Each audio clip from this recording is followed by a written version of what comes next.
Jake, can I ask you something honestly? That sounds serious already, but go ahead. Do you think people should always follow their dreams? Always? Hmm. I want to say yes, but real life makes that answer complicated. Exactly. Because follow your dreams sounds beautiful, but it's not always easy. Right. Dreams don't usually come with a salary, stability, or a clear plan. So, what do you think matters more? Dreams or practicality? I think both matter. The problem is people often feel like they must choose one. That's true. It feels like a battle between your heart and your responsibilities. Yes, and responsibilities usually speak louder because they feel urgent. Why do you think people slowly move away from their dreams? Honestly, I think it's fear. Not big dramatic fear, but quiet fear. What kind of fear? Fear of failure, fear of losing stability, fear of disappointing others. That makes sense. And those fears are not always wrong. Exactly. Bills are real. Expectations are real. Life is not just a motivational quote. So, is being practical a bad thing? No, not at all. Being practical can actually be very wise Then, when does practicality become a problem? when it becomes an excuse to avoid discomfort instead of making a smart decision. That's a powerful difference. Yeah, because sometimes we say, I'm being realistic, but we're actually just scared. Have you ever felt that in your own life? Definitely. There were times I wanted to try something new, but I kept delaying it. What stopped you? I kept telling myself, this is not the right time. But honestly, I was just afraid. Afraid of what? Afraid that I might fail and regret trying. That's interesting, because many people regret not trying more. Exactly. It's strange. We fear failure, but later we regret inaction. So, how do people find balance between dreams and reality? I think it starts with honesty. You have to ask yourself, what do I really want? That sounds simple, but it's actually very hard. Yes, because sometimes your voice is mixed with other people's expectations. Like family, society, or culture? Exactly. You start living a life that looks right but doesn't feel right. That can create a quiet kind of sadness. Yes, a feeling that something is missing, even if everything looks fine. Do you think people realize that feeling? Deep down, yes, but many people ignore it because it's uncomfortable.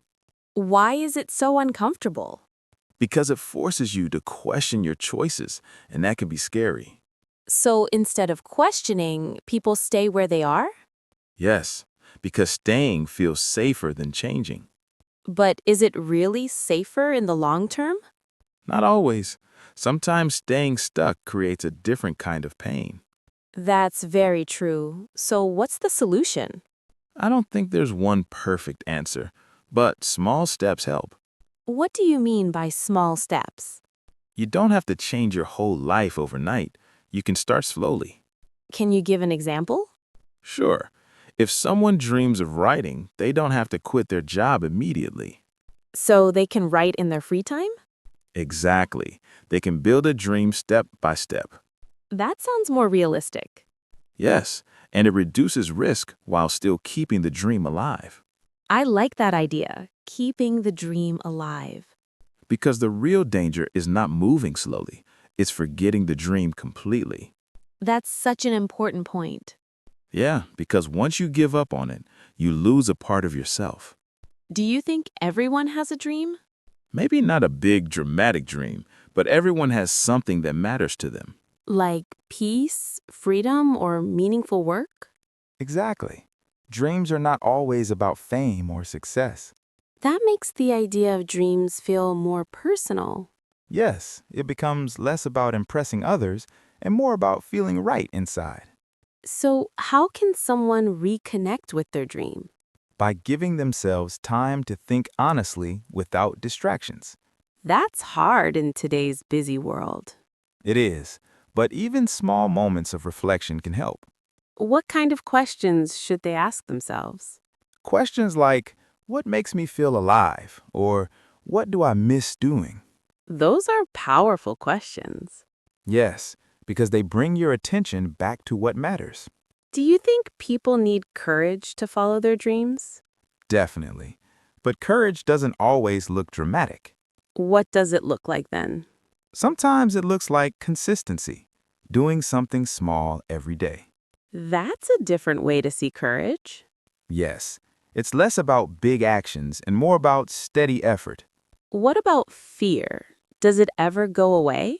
Honestly, I don't think it disappears completely. Then how do people act despite fear? They learn to move forward even while feeling scared. So fear is still there, but it doesn't control you. Exactly. It's like fear is in the car, but you are driving. I really like that image. Me too. It makes fear feel less powerful. Do you think timing matters when following a dream? Yes, timing matters a lot. Not every moment is the right moment. So waiting is not always a bad thing? No, sometimes waiting is smart. It gives you time to prepare. But how do you know if you're waiting or just avoiding? That's a difficult question. You have to be very honest with yourself. What's the difference? Waiting feels calm and intentional. Avoiding feels tense and full of excuses. That's a very clear way to explain it. Yeah, your emotions can often tell you the truth. Do you think people regret playing it safe? Some do, especially if they feel they never tried. But others might be happy with stability, right? Yes, and that's completely okay. Not everyone wants the same life. So there's no single right path. Exactly. The right path is the one that feels true to you. That sounds simple, but deep. Life is often like that. Simple ideas, but hard to follow. If you could give one piece of advice, what would it be? Don't abandon what matters to you, even if you move slowly. That's beautiful. What about you? What would you say? I would say be patient with yourself. You don't need to rush your life. That's really important. Yes, because growth takes time. So maybe the answer is not dreams or practicality. Maybe it's both working together. Dreams give direction. And practicality gives structure. That sounds like a healthy balance. Yes, a life that is both meaningful and stable. I think that's what most people are really looking for. I agree. Not perfection, just something that feels right. And maybe that's enough. Yes, maybe that's more than enough.